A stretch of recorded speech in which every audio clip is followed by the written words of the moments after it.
Tadi itu senyambut berarti silakan jalma anu berilmu teh ngajadikeun fitnah di alam dunia abimun abimatun anu kalisan badana jalma hiji jalma alim anu ngadobrak karena peraturan hukum salah kaduan jalma bodoh ibadah bukan ibadah tapi bodoh eta teh jadi fitnah.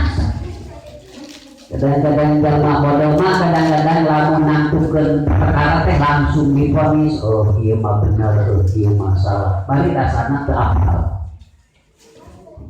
Da urang mah ahli qadi ahli hukum keur mah bodoh teh langsung dihukuman aduh eta teh ahli neraka